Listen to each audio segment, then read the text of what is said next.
कहानी की शुरुआत हमारे मुख्य पात्र विलियम डगलस के बचपन से होती है। जब विलियम डगलस केवल 3-4 साल के थे तो एक दिन अपनी माँ के साथ समुद्र के किनारे गए। समुद्र के किनारे को अंग्रेजी में सीशोर कहा जाता है। वहाँ उन्होंने विशाल समुद्र की लहरों को देखा जो उनके पैरों तक आईं। उस समय उन्हें पानी का पहला डर महसूस हुआ और यह डर ऐसा था जो उनके दिल में घर कर गया। इसका मतलब होता है कि यह डर उनके मन में गहराई से बस गया। इसे अंग्रेजी में कहते हैं settle deep in his heart. ये घटना तो बस एक शुरुआत थी, क्योंकि आगे आने वाली घटनाएं तो और भी रोमांचक थीं। कुछ सालों बाद डगलस ने स्विमिंग सीखने का निर्णय लिया। उन्होंने स्थानीय YMCA पूल में जाना शुरू किया। YMCA का मतलब होता है यंग मेंस क्रिश्चियन एसोसिएशन, जो युवाओं को शारीरिक शिक्षा और खेलों में प्रोत्साहित करने के लिए बनाया गया संगठन है। जब उन्होंने स्विमिंग सीखनी शुरू की, सब कुछ सामान्य चल रहा था, लेकिन फिर एक दिन एक बड़ा हादसा हो गया। डगलस पूल के उथले हिस्से में खड़े थे।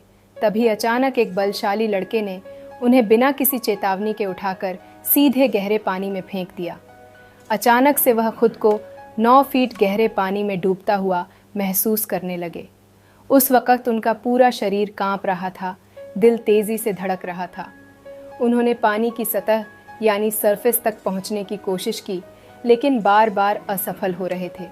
डगलस ने अपने दिमाग में योजना बनाई कि वह नीचे से धक्का मारेंगे और खुद को ऊपर की ओर ले जाएंगे। लेकिन जैसे ही वह ऊपर पहुंचने की कोशिश करते, पानी उन्हें और नीचे खींच लेता।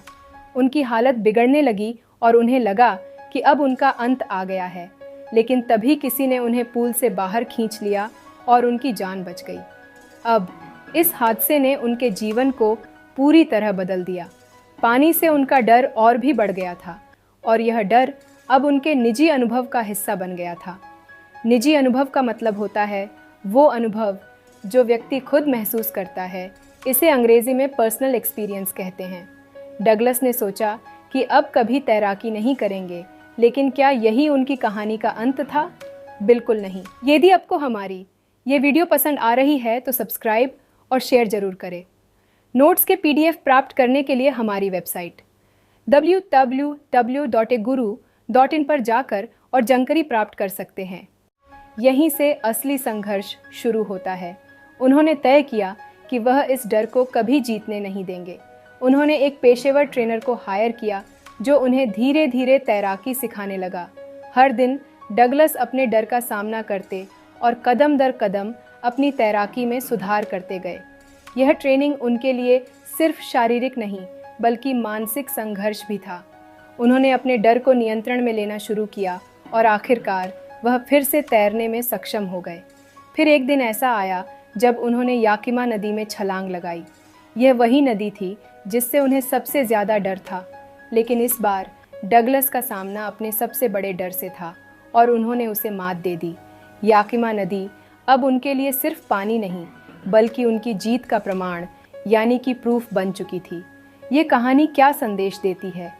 ये कहानी हमें सिखाती है कि डर से भागने का कोई फ़ायदा नहीं होता। जब तक हम अपने डर का सामना नहीं करते, वह हमारी ज़िंदगी पर हावी रहता है। लेकिन जैसे ही हम ठान लेते हैं कि हमें अपने डर को हराना है, तब हमारी जीत सुनिश्चित हो जाती है। डगलस ने एक बहुत बड़ी सीख ली थी और वो सीख थी कि डर का केवल एक ही इलाज है और वह है उसका सामना करना। इसे अंग्रेज़ी में कहते हैं the only cure for fear is to face it. तो याद रखिए, चाहे ज़िंदगी में कितनी भी बड़ी चुनौतियाँ या चैलेंजेस आए, हमें उनसे भागना नहीं बल्कि उनका सामना करना है। यही सच्ची जीत है।